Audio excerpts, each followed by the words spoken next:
Hello everyone, my name is Aarti Thakur. I am an Associate Engineer in Emerson Export Engineering Center. First of all, I would like to thank SWE to provide me this opportunity to showcase my knowledge. The title of my poster is If Not Oil, What's Next? You all can pause for a second and think about it. The answer is still oil, and I believe I will convince you at the end of this video that oil is not going anywhere anytime soon. So let's get started. This is how my poster look like. So we all know that oil is the most important source of energy in this planet. We all know its importance in the transportation and industrial sector. But you may be surprised to find out how many everyday objects would not exist if there were no oil. Every time you blow a bubble with chewing gum, you should be grateful that there is oil on this planet. Yes, you heard me right. This flavory gum we toss every now and then on our mouth contains petroleum. So does toothpaste, perfume, lipstick, deodorant, contact lenses. We are literally surrounded by objects that are made from oil. Today, big tech companies like Google, Amazon, Microsoft are teaming up with oil and gas industry to get as much as hydrocarbon out of the ground as possible. How this black sticky substance come to run our world? As we move towards green renewable energy, what becomes of it? This poster will include various enhanced oil recovery methods to extract the unconventional oil from the subsurface. More than 85% of the world energy consumption comes from fossil fuels, and International Energy Agency shows the demand of oil will plateau, not decline, by 2040. The global energy recovery factor for a typical oil field is approximately 40%. This means large amount of known oil is left behind despite an existing production infrastructure. The need to improve the oil recovery factor and accelerating the associate production is the main driver behind enhanced oil recovery method in practice around the world. EOR is a process of extracting oil that cannot be extracted by the conventional method. So what is the conventional method to extract the oil? The conventional method is to dig the hole in the surface and to extract the oil from the surface because of the density difference of the oil. So we have chemical injection, thermal injection, gas injection, polymer flooding, microbial flooding, and CO2 EOR are some of the main EOR techniques we use.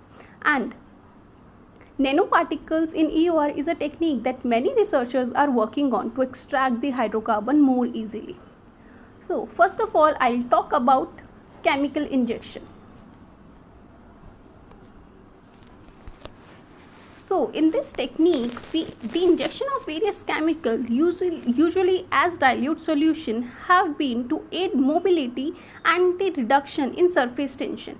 Injection of alkaline or caustic solution into reservoir with oil that have organic acids naturally occurring in oil will result in the production of soap that may lower the interfacial tension enough to increase the production.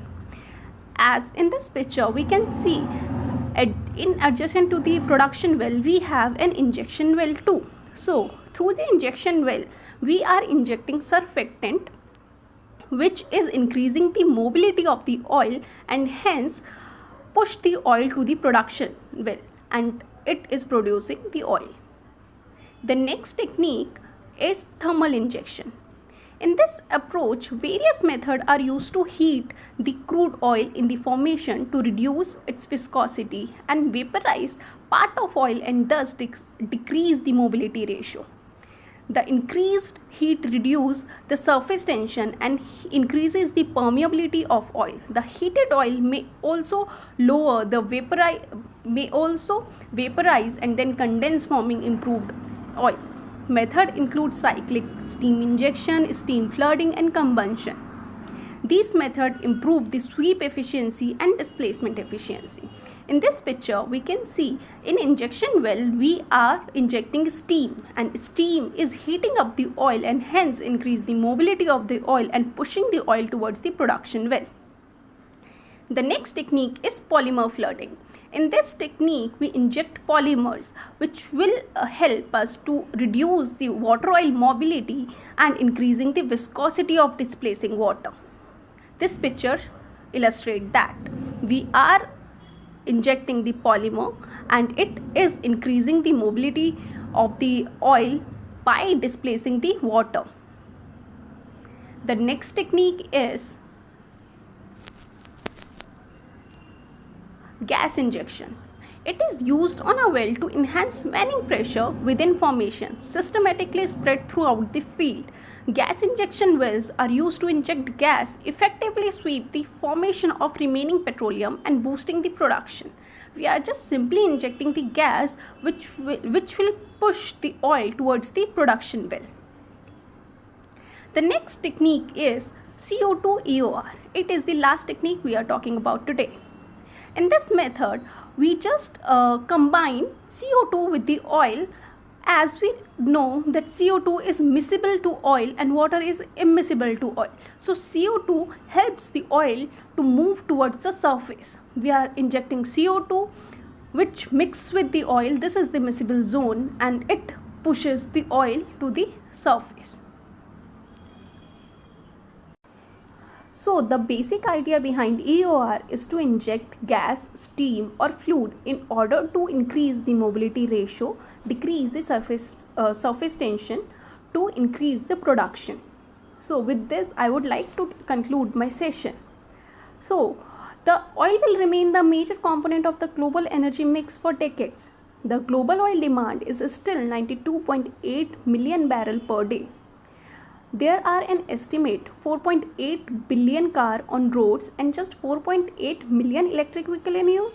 If 100% of the vehicles sold were electric starting today, it will still take 25 years to replace the entire vehicle fleet, and all of this is not changing overnight. Moreover, oil is not used just as fuel. It is central to almost all industry. Most of the things we use are manufactured from crude oil, and we cannot get this product made through renewables, at least not yet. Thank you so much to listening me. I hope you like this particular session. Please vote for my poster.